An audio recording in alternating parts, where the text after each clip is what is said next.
I want to welcome everybody to Ready, Set, Goal 90 Minutes to Smart Goals for Unity and WordPower. My name is Courtney Maples. I'm a training and implementation specialist with PRC Saltillo.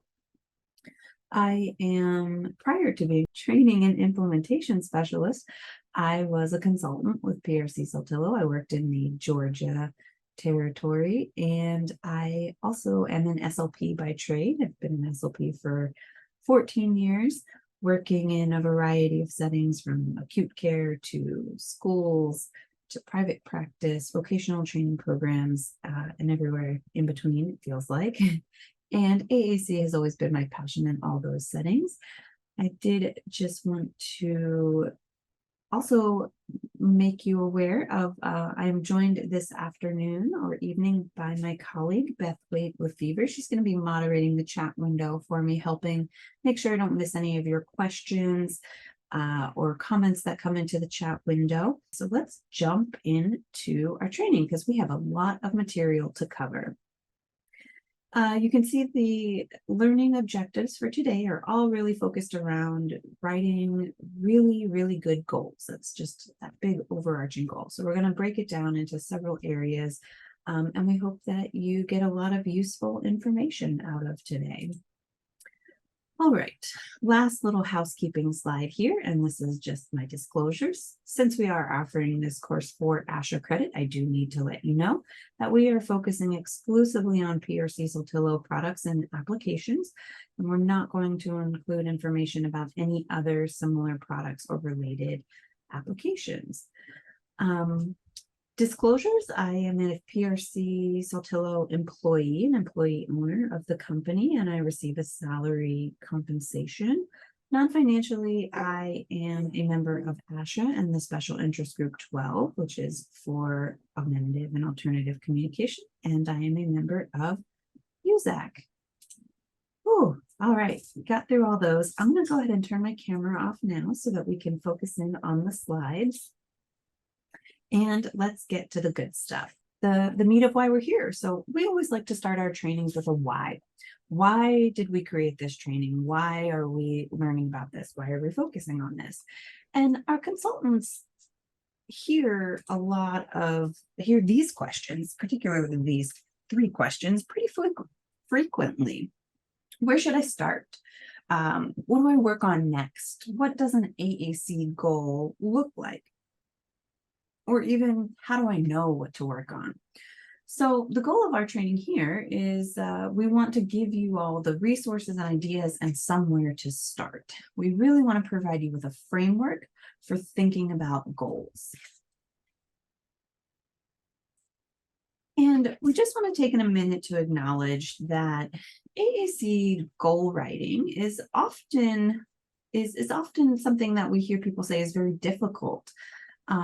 Specifically when it comes to AAC goals. You know, many of us, I'm sure, are SLPs, and we took courses and got a lot of training on how to write a goal, but for some reason, writing those AAC goals just feels so much more difficult. And why is that?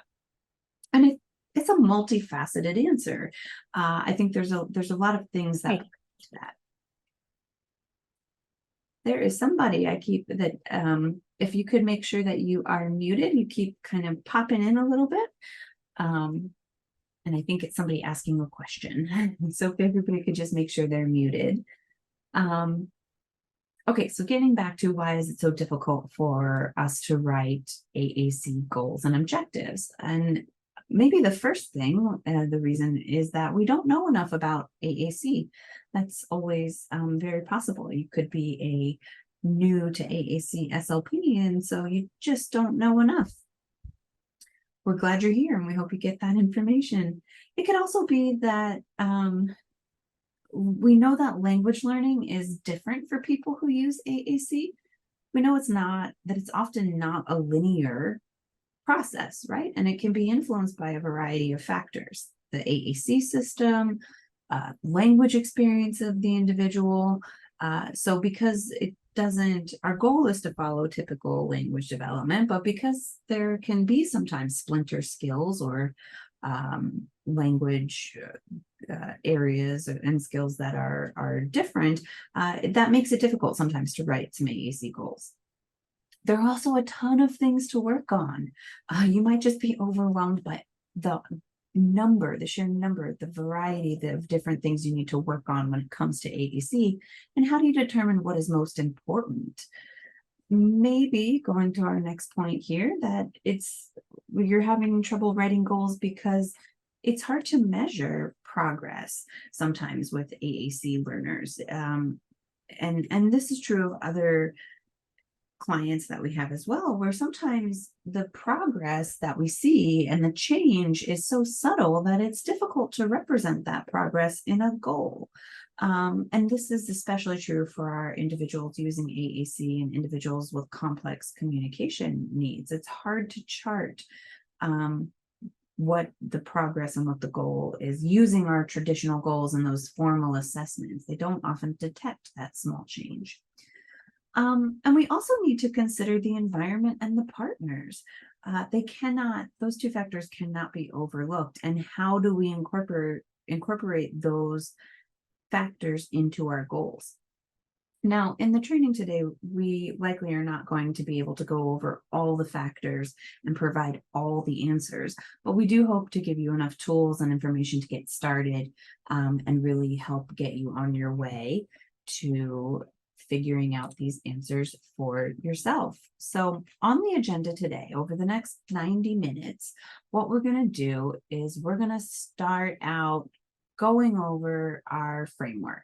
We're going to show you our AAC goal writing framework and give you the background to understand it in all its parts. Then we're going to put it into practice, writing a couple goals together. We're going to use one case study as an example and kind of walk you through writing the goals collaboratively for this person. And we'll go through each communicative competency and discuss some baseline information for that as well. And lastly, we're going to make sure that our goals are SMART. Now, most of you SLPs or other professionals who write goals for a living probably know that SMART is an acronym, but we're going to go more in depth for as to what SMART is, and make sure that our AAC goals are meeting those criteria. So as we go through the training today and all the information, I want you to just take a moment now and think about what is your greatest challenge with writing goals for AAC. It could be one of those things, one of those areas that we've identified previously, those 5 topics, the environment and communication partners, or the language differences, whatever it is. Think about what your challenge is at the moment. And keep that in the forefront, because hopefully after today's training, you'll come away with some resources and materials to help you tackle that head on. So just think about it for a second.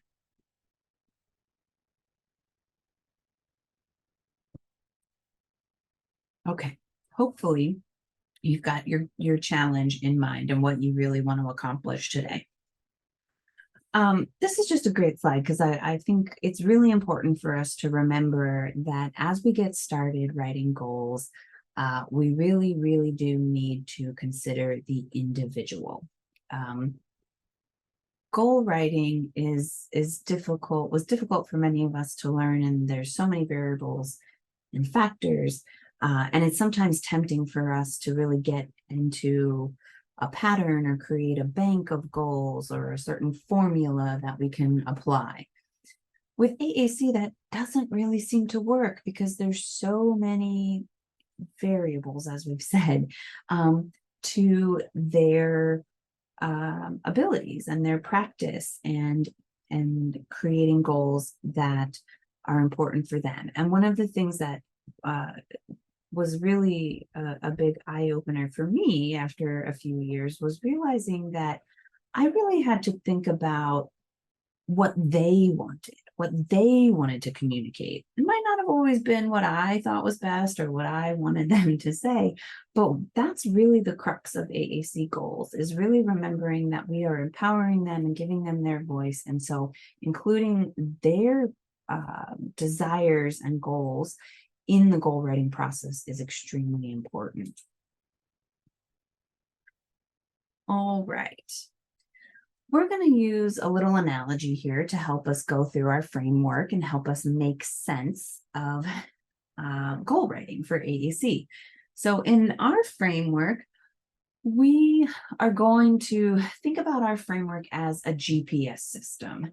I love this image. It just brings up all those memories of those old school GPS, TomToms, Garmin's, right, that we used to have to sit on our dashboards of our car. But if we think about our goal framework as a GPS, it's very similar. In a GPS, in order to make it work, we need to know a few pieces of information. One of the things we need to know right off the bat is our destination, right? Where do we want to get to? What is our goal? So that's kind of how our framework is a good analogy here. We've got our goal. What do we want our AAC user to accomplish? But we also need to know, in order to make a GPS work, where we are, right? What is our baseline? Where are we starting from? And that's going to be the information we need in order to get to our goal. So we need to know where we want to go and where we are now, and we can set the route, right, to get to those goals. So think about it that way as we go through. And those directions and the route that we're taking really become our treatment plan as we go through our AAC goal framework. Now, just a quick caveat, and just to make sure we're all on the same page here, I'm going to be using the word goal as we go through the class, the training today. You might be using different terminology depending on what your location or your work setting calls it, a benchmark, an objective. We're all still talking, essentially, we're talking about the same thing. So don't get lost, please, in the details and the technicalities and the slight differences. We can really apply all this information to any kind of goal or terminology, right? So I'm just for clarity's sake, I'm going to be calling everything a goal. Now, getting into the framework. The framework was created by a couple of our, both two employees of PRC Saltillo. At the time, they were both consultants in the Midwest, and they used a lot of different information to create a goal framework. So they were kind of reviewing AAC literature, goal writing literature. They pulled from personal experience and their clients and customers, interacting with their SLPs and teams, and really came up with 3 important frameworks that they used to create the AAC goal worksheet, excuse me. And these include the goal attainment scaling system, the communicative competencies, and the SMART terminology.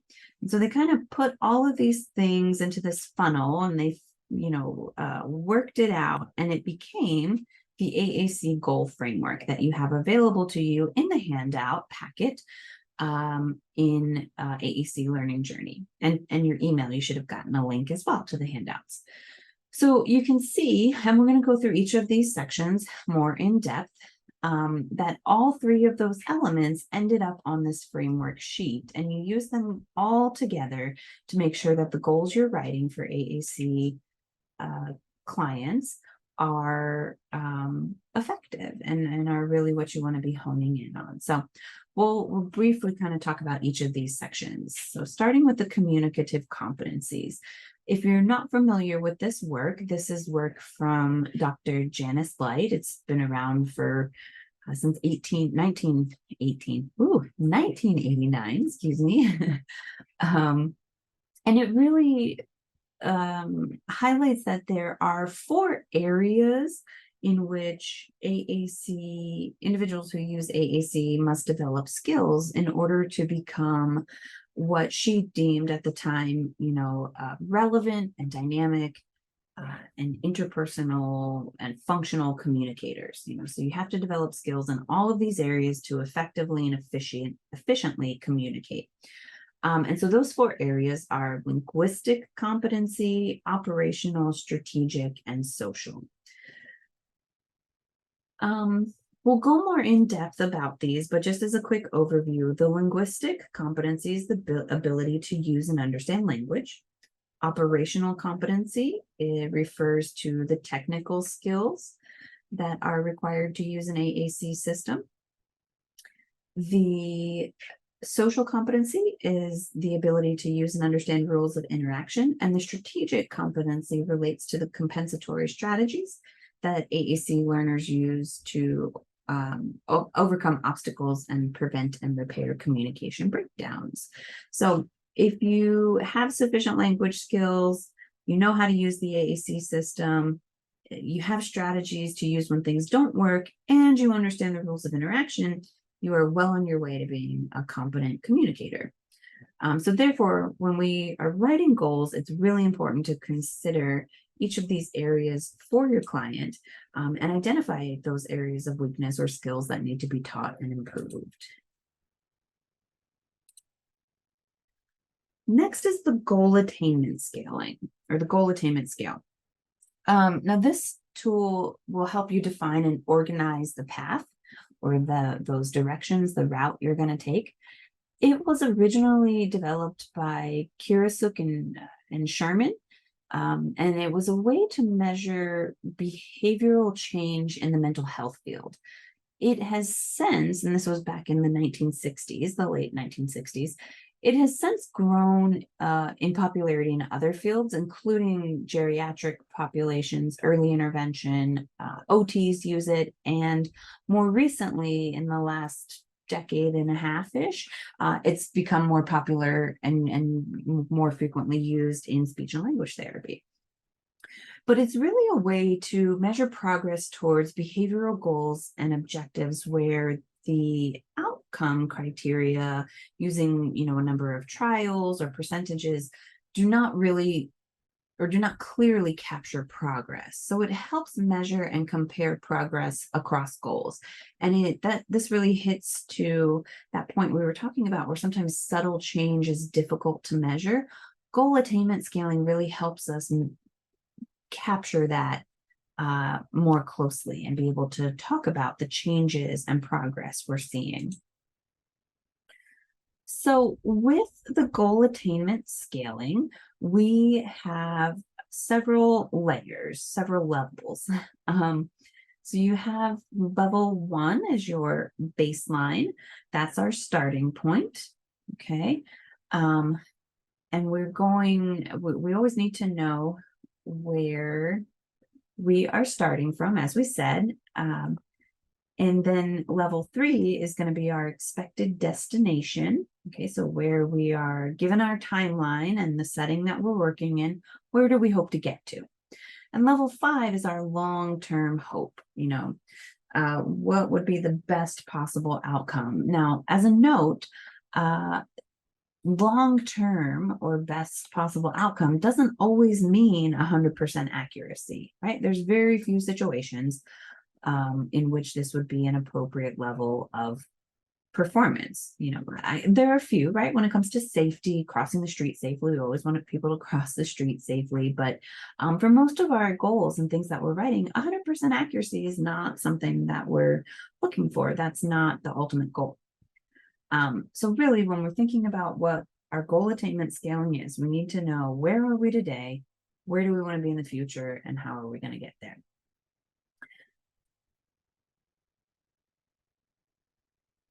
Okay, so the value of the goal attainment scale is really, especially for SLPs and practitioners in AEC, is that it measures that client progress in functional situations and communicative exchanges that can't otherwise be measured by percentages and trials, right? That was what we were talking about before. We're not always going to get with AAC learners 8 out of 10. That's not going to be our goal. It would be very difficult to show progress for a lot of, for many of those learners. And so one of the things that stood out to the team using this, and the reason it's included here, using the goal attainment scale, is that The rubric format is not an all or nothing setup, okay? So it challenges us to write goals, or it challenges the goal writer to consider each level and how progress for each skill is best tiered. So it's really changing the way we're thinking about goals, so that we can see the change and we can see the progress.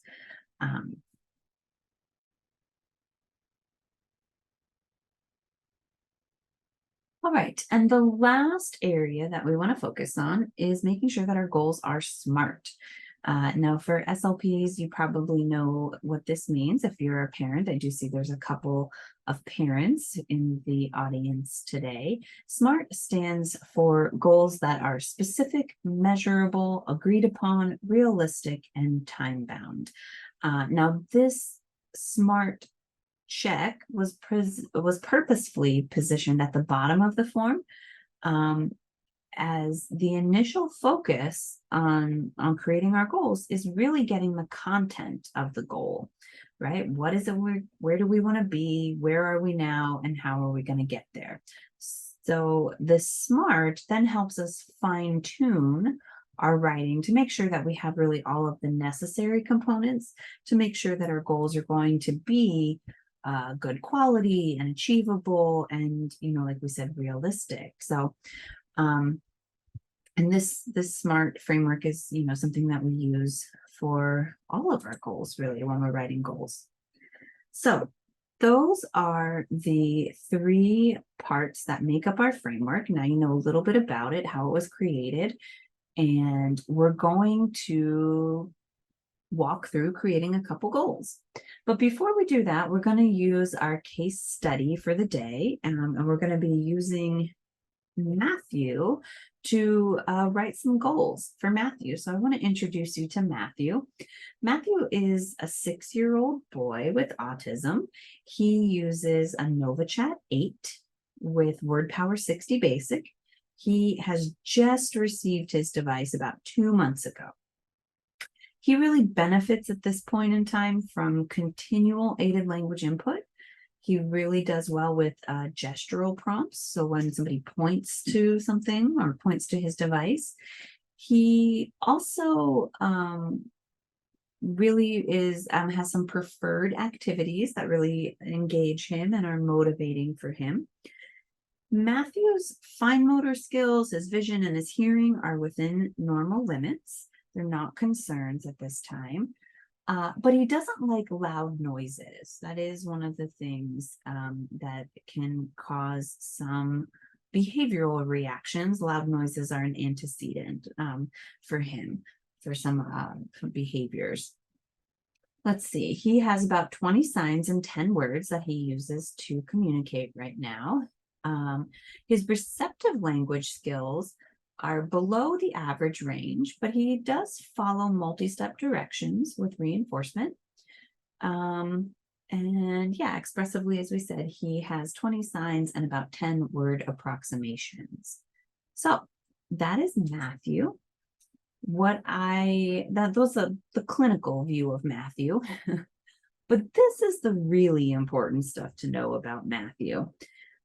Is what motivates him, right? That's going back to our beginning of our training where we said we really have to make sure the goals that we're writing for our AAC users give them that voice and really are what they want to be talking about and communicating for. So for Matthew, he likes playing on his iPad. He loves eating snacks, swinging on his therapy swing. He really enjoys wagon rides and Disney music. He does engage in some simple turn-taking activities and parallel play with his peers, like when he's playing with balls or blocks or Simon Says or puzzles, or even read-alongs. So these are the things that really get Matthew. So what do we want Matthew? What do we want him to work on? And then you can see in this table here, we've written goals and objectives for each of those areas of communicative competency to ensure that his therapy and his intervention is going to cover all the skills that are going to make Matthew a more competent communicator over time. So what we're going to show you now is how we got to these goals, why we selected each of these targets, and how we used the AAC goal framework to complete the chart and to get to these goals. Okay, and we're going to finish with that SMART check. So let's start with linguistics. So let me just make sure. Okay, perfect. So the ability to use and understand language is that linguistic competency. Okay, this could include all areas of that language, right? So understanding language, using language. It's really that broad overview. For Matthew's goals, his linguistic goals, as you can see in the slide here, are to increase the use of prepositions and increase his ability to state his likes and dislikes. Now, the reason these goals were chosen for Matthew is that we,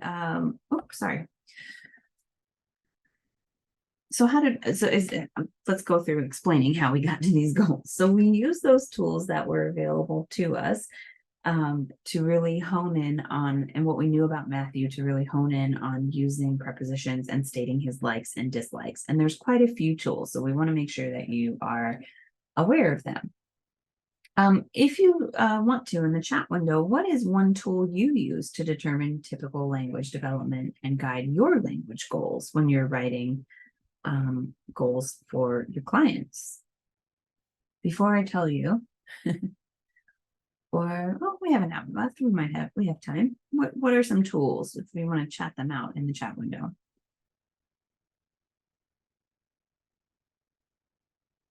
Language sampling, that's always a great one, Kristen. Communication matrix, tables. Okay. All good ones. Functional communication profile. Awesome. Communication matrix. So the ones that we used were a little bit different. Don't see anybody saying the ones that we've done. Grade level screeners, DAG 2, we've got functional communication profile, communication matrix. Yeah, we used just some of the other things that some of the tools that are combined into the tools that you all mentioned. But yeah, this is what we used to really hone in on Matthew's goals. And the reason we use this is because we did want to think about typical language development. It's one of the best resources you can use to help you target those areas. And there are, as we have seen, even in the chat, there's lots and lots of great resources out there. One of the most popular ones, though, especially among SLPs, is the Brown's Stages of Language Development and Grammar. It's been used to develop a ton of other frameworks because it includes lots and lots of different areas of language: pragmatics, semantics, morphology, syntax. And so it's really a great tool to look at those developmental stages and kind of know, going from single word productions to multi-word utterances, and including, all of the other stuff in between, right? As you can see on the slide here, adding past tense markers and that kind of stuff. It's a really useful tool to help us think about, this is what a pattern of typical language development would look like. And so I can follow along to a certain extent. I can follow along to help build vocabulary and syntax and grammar and language. Okay, so this is available in your handout or links to it as well. You can get the user-friendly and free version from the Linguist Systems, which was a guide called the Communication Milestones. And there's also some links on the ASHA website, which is a website for the speech language pathologists. Again, these links and things are available in the handout. One of the other things you can use that also follows the Brown's stages of development in grammar is the quad profile. And so this was developed with really looking at four, it's four checklists that focus on four major areas of language. One is vocabulary. Another area, as you can see on the slide here, is morphology. Another area it looks at, the third area is syntax, and the fourth is finally function. So the quad profile is also, if I didn't say it, it's a free checklist that you can download and use, and it's just another really handy tool that you can use to look at where your AAC learner is in their language development.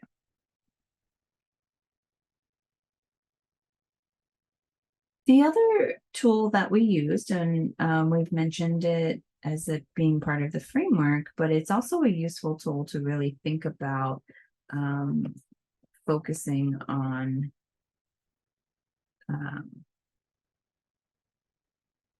I'm sorry, this is not the LOS framework. This is also by Janice Light, but this is her work on the functions of communication. And these are really the reasons why we communicate. And she identified that there are four general purposes or reasons that we communicate. You can see those here on the screen. We communicate to get our wants and needs met. Which is really just, requesting objects or assistance or, requesting somebody to stop something. Those are all getting our wants and needs met. We also communicate to exchange information. So asking questions, sharing our opinions, complaining. Those are all things that would be considered, exchanging information.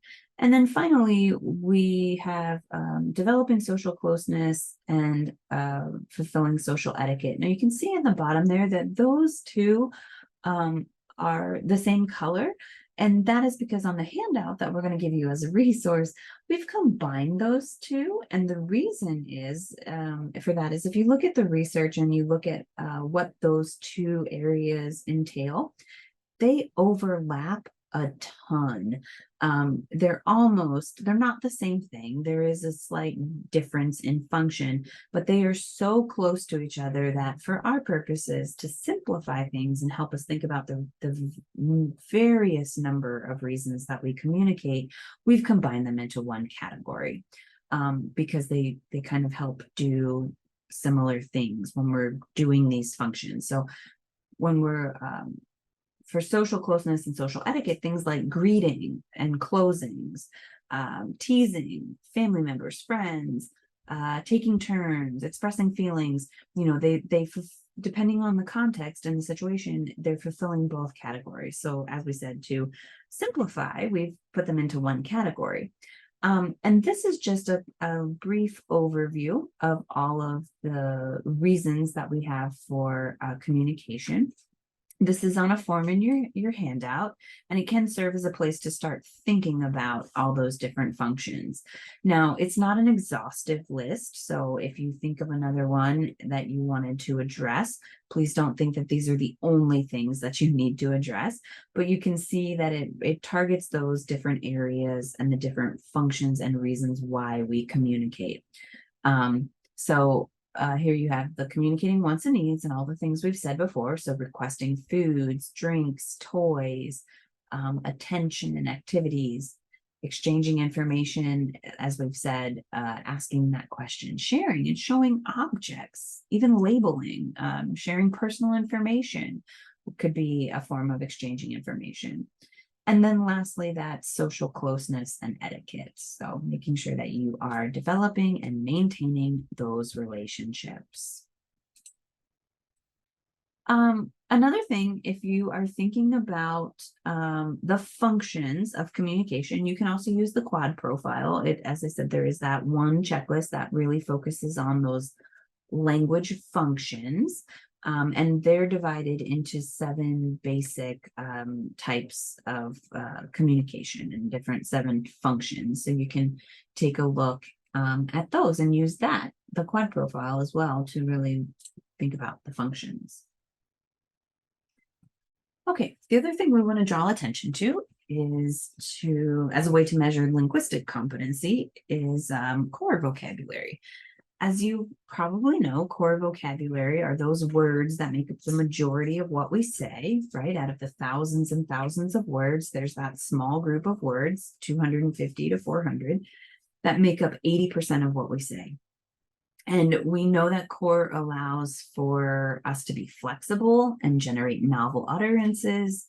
We can use it across contexts. It can be combined to increase the semantic and syntactic complexity, right? Following that natural language development. It allows for the expression of a lot of different communicative reasons or functions. Using core also allows us to have consistent locations of vocabulary across pages in our devices. And it highly overlaps at a high frequency with core or academic vocabulary, and literacy in early stages. So it's really, really useful. And so we do want to make sure that we are using core as well when we're thinking about our core vocabulary about writing our goals. And there are lots of different core vocabulary lists that are available and resources. Again, in your handout, you have a front and back collection of early core words developed by Gail van Tatenhove. And so and then there's lots of other resources that can help you hone in on those core vocabulary words. So how did we decide upon these two specific objectives within the linguistic competency for Matthew? Well, we're going to take a look at those resources we had, and we're going to use those resources, and we thought about his language. So when we started thinking about Matthew's language, this is what we knew to be true. These were the signs that he could tell us: more, please, all done, eat, want. Word approximations, he was calling for mom and dad. He was saying no, bye, stop, go. And on his Nova chat, he was saying a lot of those words, same words: go, stop, more, eat, drink, colors. He had 5 colors. So what we did, and we gathered this list using like a language sampling kind of method. So using parent and teacher report and observation, these were the things that we were able to identify Matthew saying. So then we took that list and we compared it to the core vocabulary list, and we could reflect on what words he did and didn't have and wasn't using currently in his language. So looking at these lists, and this is just kind of a handout. It's the list in your handout, kind of broken down on the slide here. But so this is the study from Mary Benaji and her colleagues about the 23 most frequently used words in toddlers. And you can see Matthew's got quite a few of these words, almost half of them, a third of them, maybe, yeah, a third of them or so. And then looking at the list further that Gail van Tatenhove developed, you can see that he's still got quite a few of those first 30 words on that list. And when we're comparing these lists of words, what's really missing are these prepositions on both lists. And Matthew wasn't using them on either of those lists. So we could tell that, they're not currently in his repertoire, but we could focus on these words and give him the ability to do a lot of things communicatively. He can direct actions and comment and lots of other things if we focus and write goals for these words. So once we had some of the words that we wanted to focus on, we also wanted to focus in on what we know that he does communicate. And so looking at not only the words that he was using and looking at the language samples, we could tell that he was requesting objects. We saw that he's requesting his iPad, eat, drink, and activities that are, preferable and stimulable for him. And he could even deny. He could say, no, I don't want that. He could protest. So with that in mind, we decided that, we could choose to build on any of those functions, or we could introduce a new one. And since the prepositions goal would already be working on the function of, directing actions, we decided that we could build on a new goal. And so this is really the point where you realize there are so many things that you can work on, and it might get overwhelming thinking about what do I decide to work on next. And what I want to encourage you to remember is not to allow yourself to get or feel overwhelmed. You can go and you can look at all these charts and all these resources, and you can think about that, but don't allow yourself to get overwhelmed about picking the right way to go. Really work with your team. Now, for Matthew, that meant that we went back to the team and really thought about, what is going to be most functional for Matthew. Now, his team had expressed concerns that he shut down if he didn't like something. So we decided if we worked on stating his opinion and starting at that introductory level of, like and don't like, he can do a lot of things with language like that, self-advocate and communicate a lot of things. So don't get overwhelmed thinking about all this by yourself. Really focus in on your team and remember to focus in on that client. Okay. So yeah, so that was the one that we picked to expand. Once you know what you want to work on, you're ready to brainstorm what that might look like. Okay, so let's do it. So don't worry about trying to write all this down. We're going to go through it step by step. This is in your packet, but we're going to go through this. So starting at the very top of our goal, AAC goal framework, we're going to write in Matthew's name. We're going to check linguistic as the skill that we're working on. We're going to write the goal in this box here, his objective, his goal, that we are going to increase his use of prepositions. Okay, so that's what we're going to put in the box. You can see on the screen here that, based on those core word vocabulary lists and, the systems, we think that these words would be appropriate to focus in on. And they also happen to be on the homepage of his vocabulary. So, he's using WordPower 60 Basic, which is that vocab pictured at the bottom. So those will allow him really quick access and, maybe even better success. On other systems, they're very quickly accessed too, as you can see in the example of Unity vocabs at the top. So that's what we're going to focus in, out, on, off, and up, down. Now we're going to go to level 1. We're going to talk about the baseline information. So using that information that we have discussed, we're going to describe what he can and can't do now as it relates to core vocabulary, or more specifically, those prepositions. So we're going to write in that Matthew expresses 18 via sign, verbalizations, or his speech generating device, 18 core words. But he does not express any prepositions, not independently at this point. Next, we go to level 3. Now, remember, level 3 is where we hope to get to in our given time frame. Okay, so based on our baseline info and his learning style, what do we hope that we can achieve during the next IEP year if we're in a school setting? Or if you're in a private practice in the next 6 months or in the next year, you're going to pick your time frame. For us in that school setting for his IEP, it was that he will use 6 target prepositions to direct actions during structured play activities with minimal support. Now, we're going to write a step that would be somewhere in between where he is now at his baseline and where he's expected to go, level 3. And that can really vary. So you can see here the hint that it just depends on what you want to focus in on. Do you want to change the level of support? Maybe you start with maximum support and you're going to go to minimal support. Maybe it's the number of target prepositions. Maybe you only introduce 2.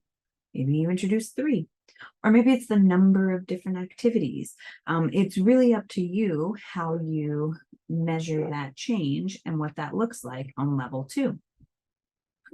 So for Matthew, we decided that we were going to focus in on the level of support that we were providing, because what we really ultimately decided, thinking back to why we were targeting these words, we thought that these were going to give him a lot of opportunity to communicate. And so we wanted to begin by introducing all of them all the time, so that he was starting to learn all of them. It was just the level of support that was varying. So our midpoint is going to be that he can use those 6 target prepositions during activities, structured play, to direct our actions given moderate supports. Now, what if he were to meet that goal, within our IEP year? What would we wouldn't just stop. What would we want him to do next? So next, we would want him to start using those prepositions in less structured activities, right? And our ultimate goal for him over time, we stop and think about it, is that we would want him to use them spontaneously when appropriate. Now, you'll notice that we're not necessarily filling this out in a linear way. It does make sense to start with your baseline and then determine your goal for your period of time. But in some cases, after determining your baseline, it might make sense to, jump to level 5 and determining, and sometimes after determining your baseline, it might make sense to jump to level 5. Like, what is your ultimate goal before you go to level 3? So go on the order that best flows with your thought process. And what best works for you. So for Matthew, it's going to be to use those 6 target prepositions spontaneously when appropriate. And ta-da, there we have Matthew's 1 complete goal. Okay, so with benchmarks for a functional skill that relates to his linguistic abilities. Okay. Now, if you're feeling overwhelmed at all, the areas that you really need to create those goals are your objective, your baseline, and level 3. Once you have those 3 things, you're going to be able to fill in all your other levels by adding or changing certain things, right? Like we've talked about, the level of support, the number of opportunities or trials, the number of communication partners, the number of environments that they're using these words in. You could do percentage or frequency. You could do duration, latency, speed, lots and lots of different things and ways that we can change the goal and the environment and write those goals. So remember, baseline, your goal, your objective, your baseline, and level 3. Okay. Now, real quickly, we're not going to go through all of these because we do for time purposes, but you can see now we filled in his other goal with being able to increase his ability to state his likes and his dislikes. And his goal, his level 3 there, is that he'll be able to express his like to indicate satisfaction for 10 known preferred items or activities when asked his opinion. Okay. So that was his goal. We know that his baseline is that he says no when asked, do you want, and plugs his ears or rocks when he experiences things he doesn't like. So again, knowing that we wanted to work on his ability to state likes and dislikes, knowing what he currently did and what our goal was, we were able to fill in that chart. Okay, questions. So some of the questions that we might have as we go through is, how do I help ensure Matthew can reach these objectives? And what will that look like? Or you might even be wondering, how would these translate into another format? And we can see here, we'll target the translating it into another format first. That might be one of the easiest ones. And you can see here that it's really, there's an example of our goal framework just translated into the IEP format with our present level of performance being that baseline, right? That level 1. And our objectives end up being our level 3. Okay. And really that top portion where we've identified the linguistic competency really becomes, his ability to increase his expressive language skills.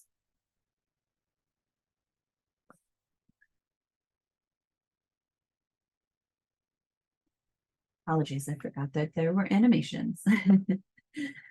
Okay, so let's go on to operational competency. And we're going to target, the next few competencies a little bit differently. We're not going to walk through all of those steps individually, since you think you've got the hang of it. But we will look at his goals a little bit more in depth. So operational competency, what is that?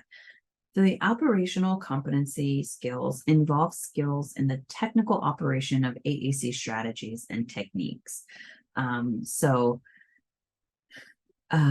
These are really focusing in on skills that require time and to allow the person to be sufficient. They require practice to learn. They can often be dependent on motivation and strengths and weaknesses. But really, when we think about operational competency, the goal is for the person who uses AAC to be able to operate their system without the burden of any cognitive overlay. In other words, despite access method or any other operational or any other factors, the operational skill of the AAC learner is automatic. We don't want them to have to think about how they turn on their device in order to communicate. We want it to be automatic. And so teaching these skills really help individuals who use AAC become independent and self-advocate and are really, really valuable. And we must focus in. Okay. So how are you currently aware of your clients or your students' skills as they relate to device use? Do you have any resources you're using? Feel free to type those into the chat window. Or have you written any goals specifically to address operational skills?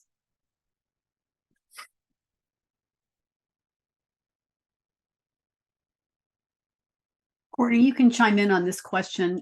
We had somebody asking about identifying concepts, like do you have to understand them receptively before you would write a goal?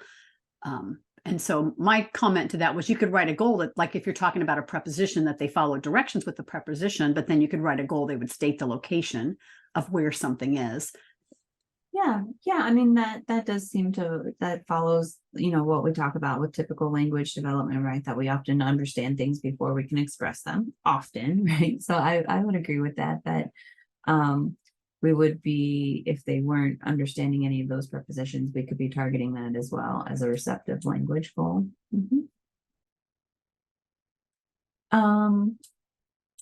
Let's see. Oh, so good. So going back to the operational skills, so we do have, let's see, a preference assessment, dynamic AAC goals grid. Great. And then some people do have some operational goals. So to clear the message bar after a certain number of times. Yeah. One is to place the carrying strap around his neck to free up his hands. We're clearing the message bar. Great. Those are great examples. Yeah, and what I did notice is that there's not, so unlike our last area of competence, that linguistic competence, there's not a ton of resources available for operational goals when we think about all those things. There aren't really a ton of checklists or assessments that we can focus on their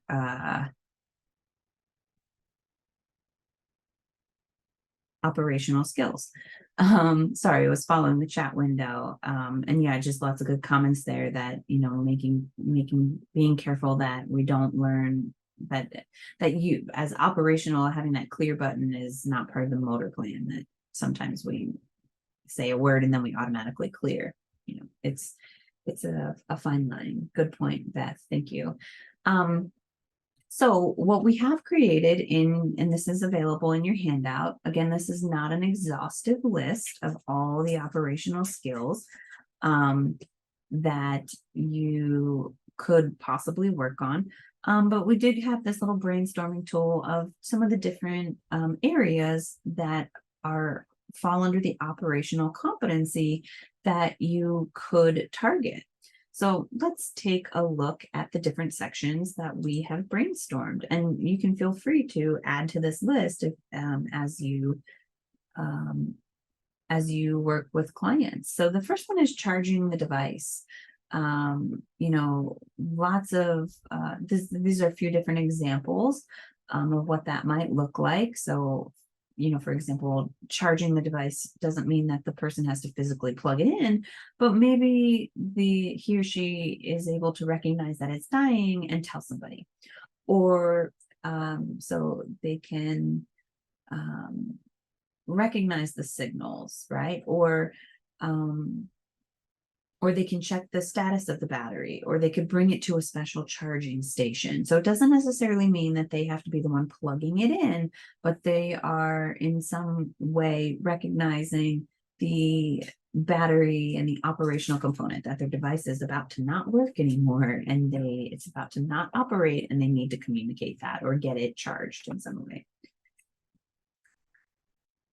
Another one could be to utilize the dynamic display. So this example in WordPower is learning some of the different buttons and how you get to things. So if you're on a page, getting back to your home page using that button in that upper left corner, using the lock page on those special pages to stay on a page instead of bouncing back to your home page. Or even going to another page that, this could be as a WordPower, or if you're using a Unity vocabulary, in that activity row, hitting the more button to get more of those options. So these are operational skills as well. We have a few more to take a look at. So using punctuation, especially within WordPower, the smart grammar, using any of those punctuation marks, periods, question marks, exclamation points, will repeat your sentence. And Beth, correct me if I'm wrong, did I see that that's now a thing in some of our other vocabularies as well for like Unity?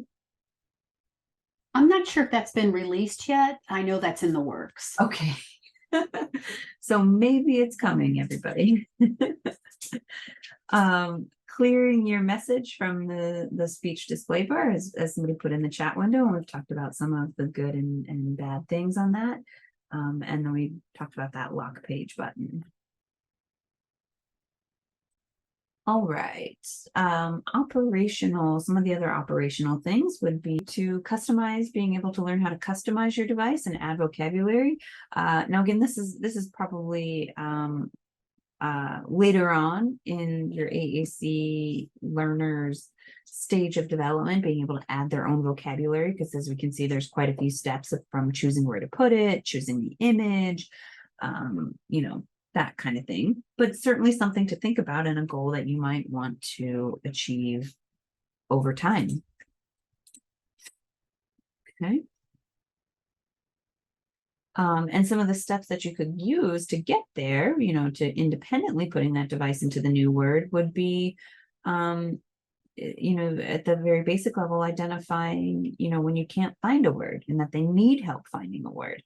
Once they're able to do that, if they can't, if the word's not in their vocabulary, they request that it be added to their vocabulary, and then eventually being able to add it to their vocabulary themselves. I saw a couple of other operational goals in the chat window related to eye gaze and access. Those are certainly really good operational goals as well. And so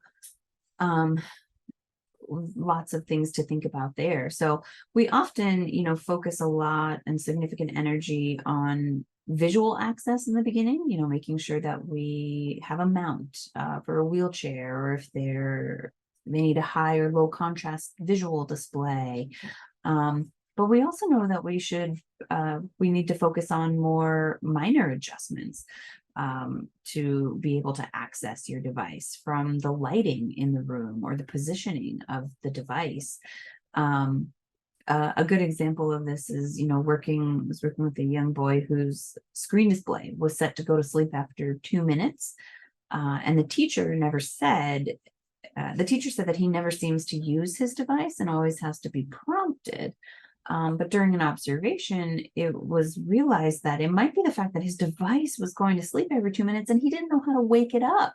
So all it required was an adjustment of how, setting that instead of 2 minutes, having the screen go to sleep after 10 minutes so that he could participate more frequently. And then also obviously focusing on teaching him how to wake his own device up. So those are things that you might need to consider and are important to consider. So waking that device up, using the kickstand to adjust the angle if there's a glare. Maybe it's instructing your communication partners on, where to find the device or where to put it or how to move it so that they can more easily access it.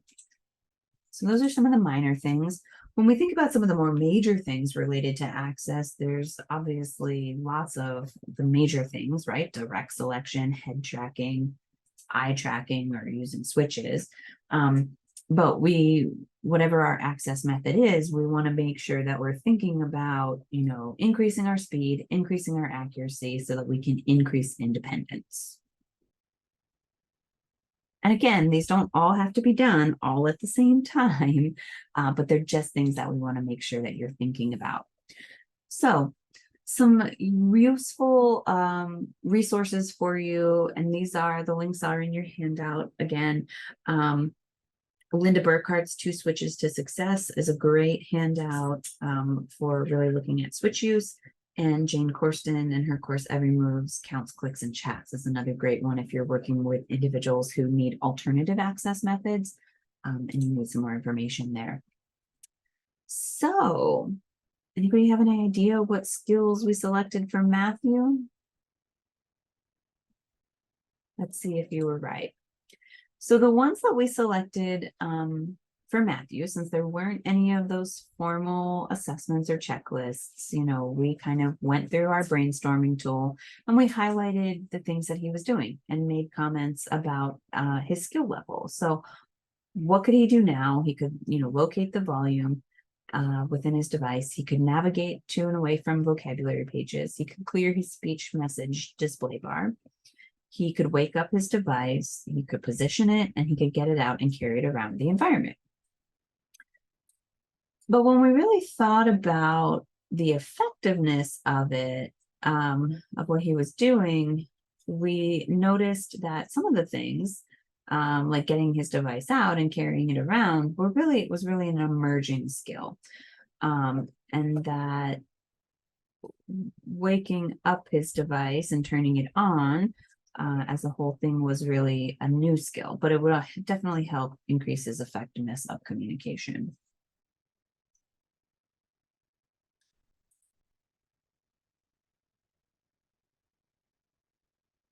So those were the 2 goals that we picked. So waking his device up and getting it out and carrying it around.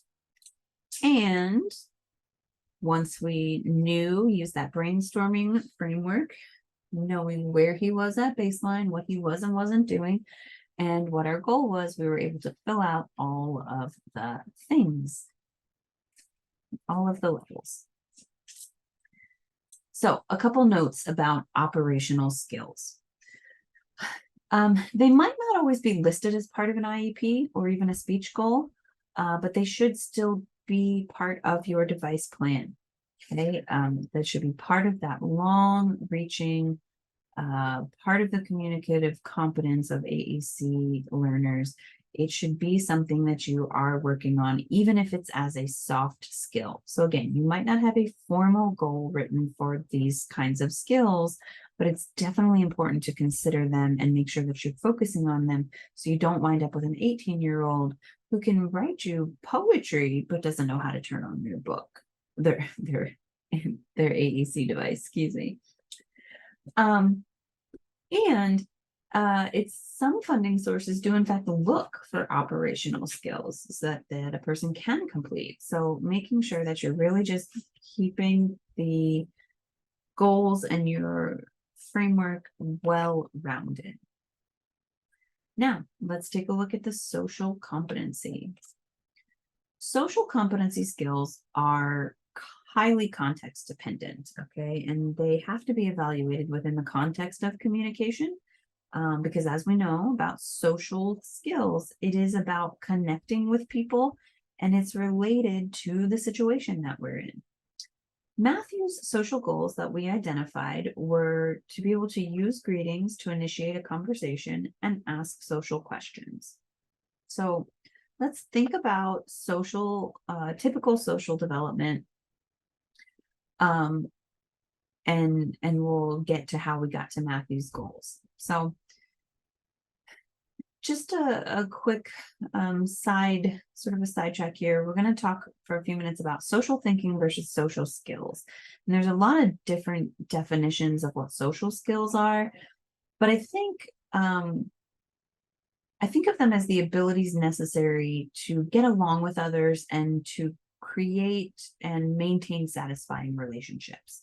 So social skills really involve three major communication skills. It's using language for different purposes.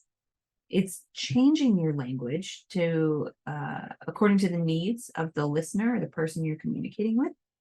And it's following the rules for conversation and storytelling. Okay, so like taking turns, introducing a topic, staying on topic, rephrasing when you're not misunderstood. And so those three things together really highlight what social skills are and how they really focus in and relate to communication. All right, before we share your tools, what tools do you use with your students and clients to determine appropriate social targets?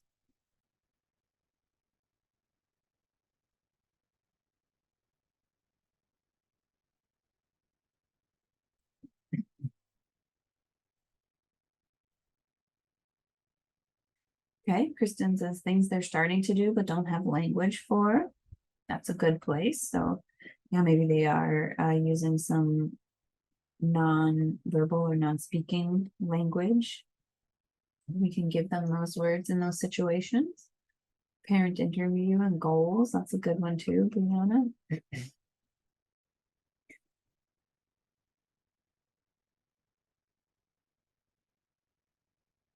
Teachers' goals. Yeah. Yeah. Those are all really, really great things to focus to use. Yeah, very important. Carrie had a good comment. So keeping in mind neurodiversity affirming type goals rather than traditional social goals. That's great. An observation in various environments. So some of the ones that we want to share with you and some of the ones that we've done have used, and especially when thinking about Matthew, is that there are a ton of pragmatic language checklists and charts available, right? We've listed some of them for you in the handout. Again, it's not an exhaustive list, and nor are they the best ones to use necessarily, but these are just some of the ones that we've used over the years and consultants have used and have familiarity with, and thought that they were worth sharing. So a few that we've often heard of is the Social Thinking Curriculum by Michelle Garcia-Wiener. Again, some of these things are changing. And so as Carrie mentioned, keeping neurodiversity affirming type goals rather than traditional social goals in mind is super, super important, and trying to balance the two. Linguist Systems also has a communication guide, or the guide for their communication milestones has a section on pragmatic language skills. The teacher's rating scale we had on that slide there, the pragmatics profile, even the quad profile, as we've mentioned, has a section on pragmatics. Even within our language, AAC Language Lab, there is a pragmatics profile for people who use AAC.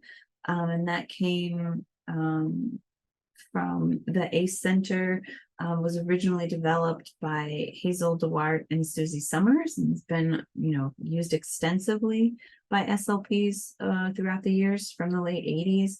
It was originally intended for preschool aged kids, but it's been extended for use with children up to the age of 10. So that can be really a great checklist and thing to start using if you're looking for more materials. So what skills did we select for Matthew?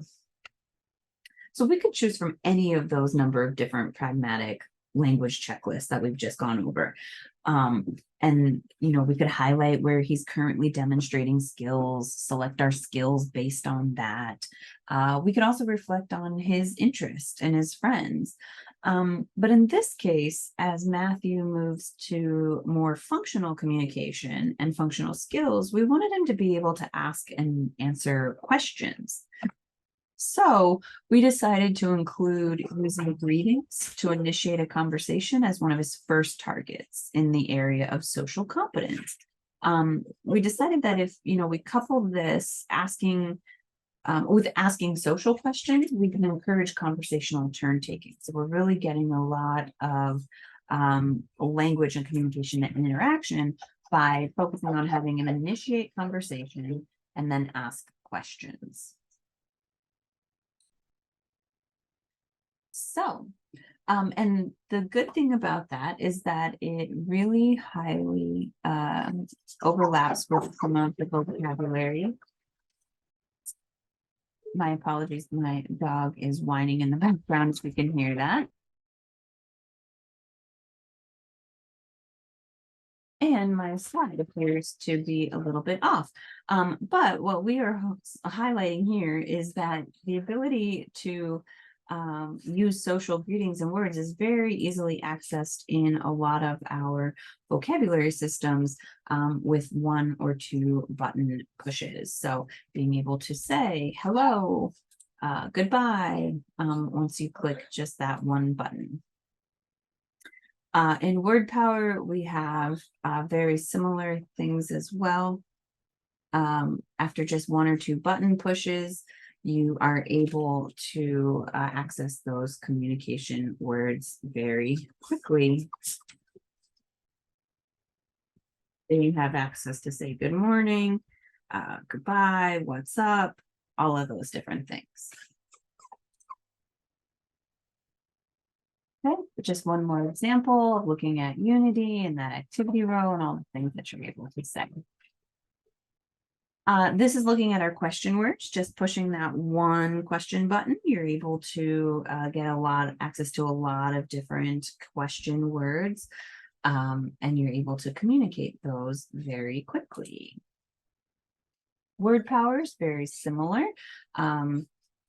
WordPower specifically, and the vocabulary that Matthew was using has a personal and social questions page built into it, where a lot of the personal information and then also the accompanying questions you can ask are located on one page. And ta-da! I'll give you a minute to look over that. But again, just looking at the baseline information that we had and knowing what level we wanted him to go to, we're able to quickly fill in that framework. So knowing that he only uses greetings when he's prompted, but that we wanted him to start a conversation at least 5 times with 3 indirect verbal prompts. So we knew where we're starting, where we're going, and how to get there in our long-term goal. All right. Let's keep going with strategic competency. As we mentioned before, the strategic competency is the use of compensatory strategies to overcome any environmental barriers in society and any other inherent restrictions of the AAC system. So individuals with complex communication needs will invariably have to confront these limitations in their linguistic, operational, or social competence.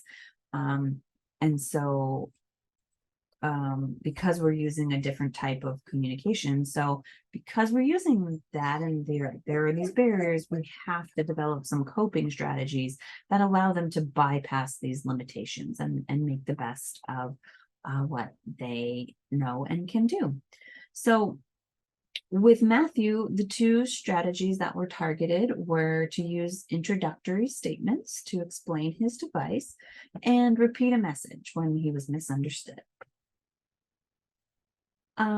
In the interest of time, I'm going to keep going, but if you have any strategies your client or student uses related to their device, type them into the chat window. Let's share and get a little bit of our juices flowing. Maybe it's something somebody hasn't thought of before, or what other strategies do you think might be good for Matthew? You can answer either of those questions. But what we do have in your handout for you is a brainstorming tool. Again, because there's not a ton of formal assessments or checklists that you can use.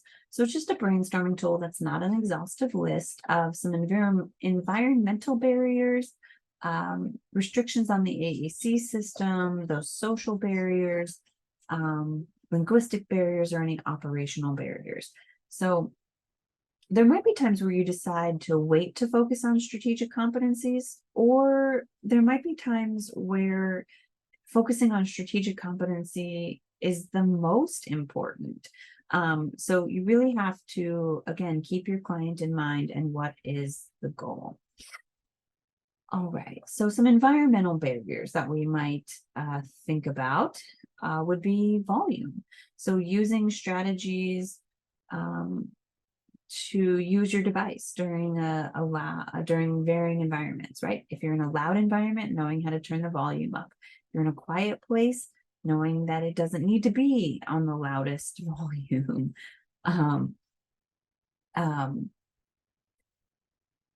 We could also talk about strategies to be able to use to text, right? Or to talk on the phone. Or even to use your device outside, whether that's turning the screen brightness all the way down, or using some other kind of sun shield. Those environmental barriers are things that our AAC learners might face, and we need to address and give them the strategies to continue participating in their daily lives.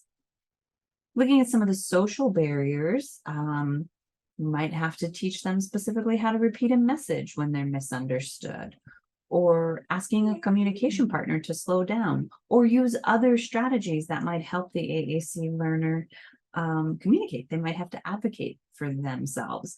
I saw in the chat window that introductory message, this is my AAC device, it helps me communicate. That is a phrase that is built into WordPower and is easily addable, or you can easily add it to any of the other vocabularies that we have. Linguistic barriers. So when we reviewed the linguistic competencies, there were a lot of different skills, and we know that we can't work on all those skills at once, and we would have to prioritize. So that means that there are going to be limitations, since they might not have all the required skills. Your strategy will rely heavily on those specific linguistic limitations when you're focusing on linguistic barriers and strategic compensatory strategies. So being able to, some of those things could be like using word prediction, right? So asking I'm using that word prediction to find your words, or to find where they're located. Saving a message or a notebook. Couldn't be more pertinent.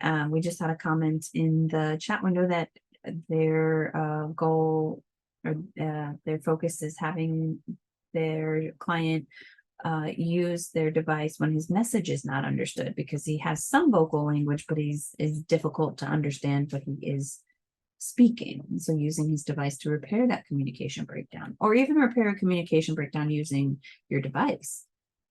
There's lots and lots of different things that can be focused on when we're talking about linguistic barriers. Operational barriers.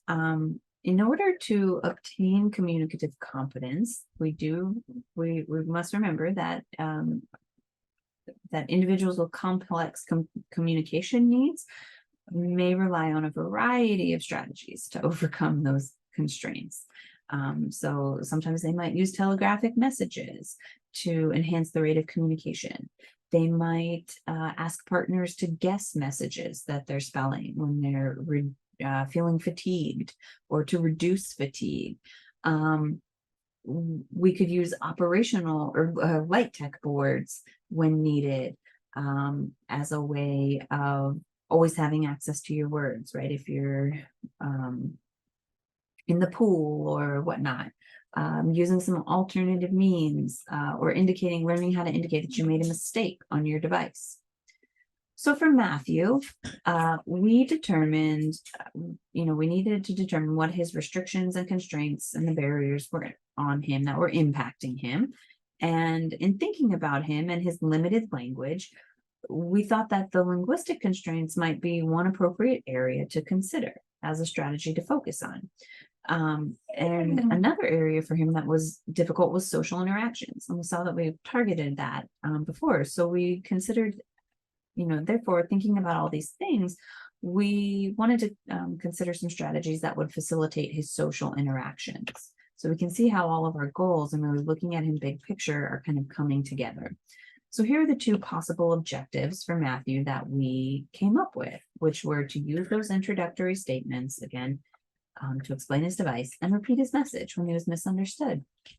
So here we have an example of showing that introductory statement that's currently pre-programmed in the message on Unity by going to me and my device and being able to say, this is my device, this is my name, my talker.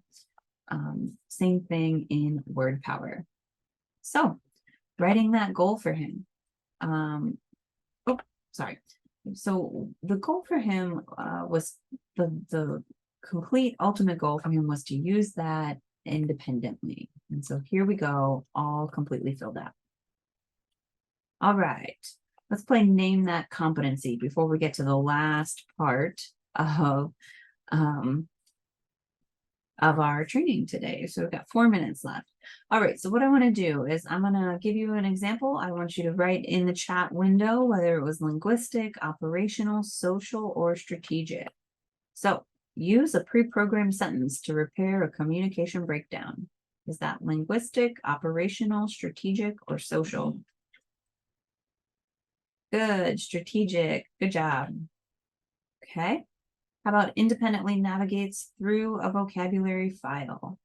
Linguistic, operational, strategic, or social? Good. Operational. Good job, everybody. Increase use of core vocabulary words by 20 words. You guys are on fire. Last one. Use 6 or more communicative functions. Good. Social. Actually, I see some people putting linguistic too, and you're absolutely right. It could be both linguistic and social. Good job. All right. Now let's talk about fine-tuning our goals and objectives. We said at the beginning that this is not, the goal writing workshop, and that it wasn't, and that this was really more of a framework. But we do want you to keep in mind that your goals still need to be written, to be measurable, but they also need to be in accordance with whatever your rules and policies are. And very often that also means that they are smart, right? That they are specific, or meaning that they're clear in a way that somebody else could easily understand what you're working on. We want to make sure that they're measurable so that we can show progress and know when we've achieved the desired outcome, that they're agreed upon. We're there to so that we're sure to support all the desires of everybody on the team, including the AAC learner. The R stands for realistic or relevant, could be either one. Given the knowledge, time, age, availability of resources, is it realistic? Or is it relevant for both the person today and tomorrow?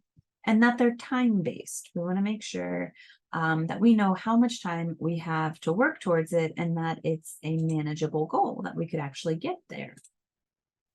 So You can, you have this SMART checklist, the SMART guide in your handout. But we're going to kind of go through some of our goals that we wrote today and do this final SMART check.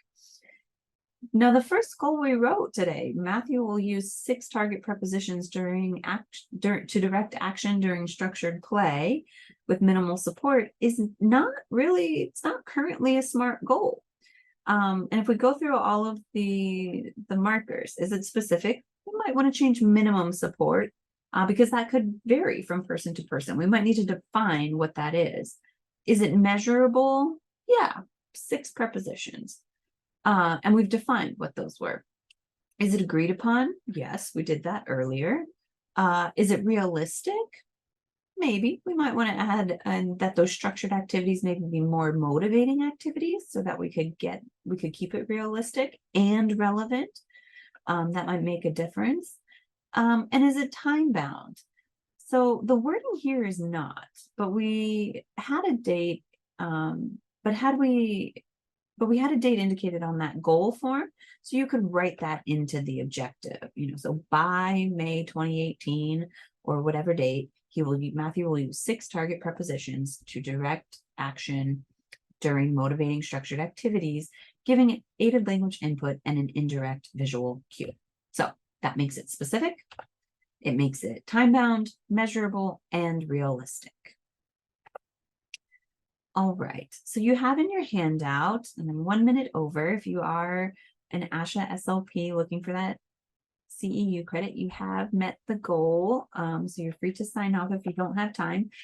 There is some practice goals you can do within your handout there.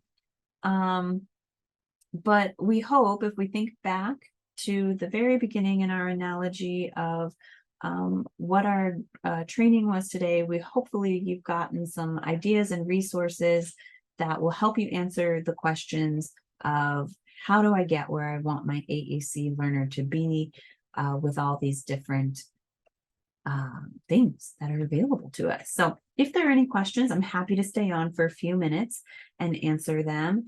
And otherwise, thank you all so much for being here today. You've been a great interactive audience, and I hope you got a lot of good information.